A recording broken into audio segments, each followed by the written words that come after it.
Le président du Parlement panafricain, Fortin Zifania Charombira, a appelé dimanche à Rabat à coordonner la préparation et la mise en œuvre d'une stratégie axée sur la jeunesse, notamment en ce qui concerne la simplification des procédures de circulation entre les frontières, la migration et la libre circulation entre les pays africains. Dans son allocution lors de la séance d'ouverture du deuxième dialogue des jeunes du Parlement africain organisé par le Parlement panafricain, le président du Parlement africain a souligné le rôle des jeunes sur le continent africain car ils constituent la majorité de la population en termes de démographie, considérant que cette conférence, qui est accueillie par le Parlement marocain, est importante pour apporter un changement dans la réalité des jeunes et les impliquer dans la résolution de leurs différents problèmes, dont le plus important est le chômage des diplômés.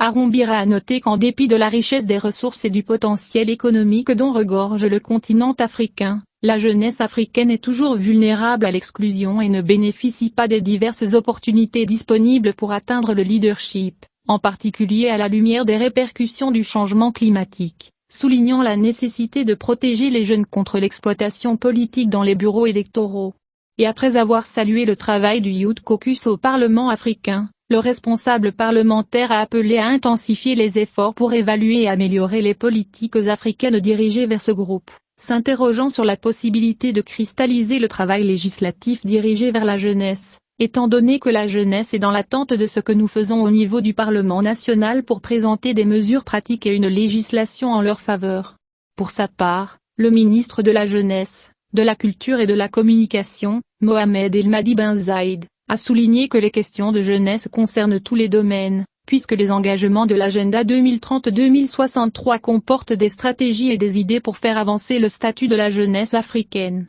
soulignant que là le temps est venu d'unir les efforts et de rapprocher les points de vue pour assurer un avenir meilleur à notre continent africain et à sa jeunesse. Ben Zayed a souligné que le développement des pays africains repose aujourd'hui sur l'indépendance des jeunes dans la prise de décision, considérant que nous portons la responsabilité de former la relève et de faciliter son accès aux services de base, son intégration économique et l'exercice de leurs droits politiques, démocratiques et civils. Pour sa part, la responsable du caucus des jeunes au Parlement africain, Leia Dahi, a confirmé que le continent africain est un continent jeune, selon la Banque mondiale, et regorge d'énergie importante, appelant à l'autonomisation de ce groupe de soutien et autonomisation de la parole, considérant que seuls ces enfants qui y ont vécu peuvent défendre le continent. Et ils connaissent ces problèmes. Le jeune parlementaire a souligné que la jeunesse africaine veut travailler à défendre et à plaider pour les enjeux du continent qui croit en la paix et la coexistence, soulignant que les résultats de cette conférence visent à faire progresser l'autonomisation de la jeunesse africaine. Il convient de noter que les participants au deuxième Parlement africain pour le dialogue des jeunes, qui s'étend sur 2 jours, aborderont un certain nombre de sujets,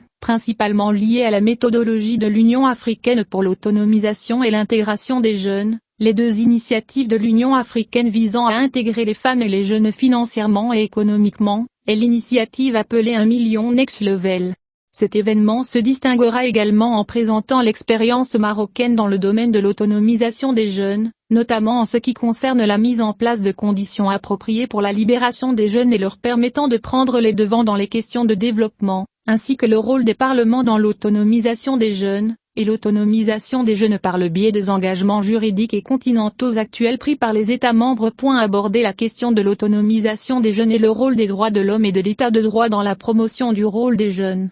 Le forum, qui vise à contribuer à la réalisation des objectifs de l'Union africaine, représentés dans l'éradication de la faim et de la malnutrition et la promotion des droits sociaux et économiques, présentera l'expérience marocaine dans le domaine de l'autonomisation des jeunes, notamment en ce qui concerne la mise en place de conditions appropriées pour les jeunes. Libération et leur permettant de prendre la tête des questions de développement.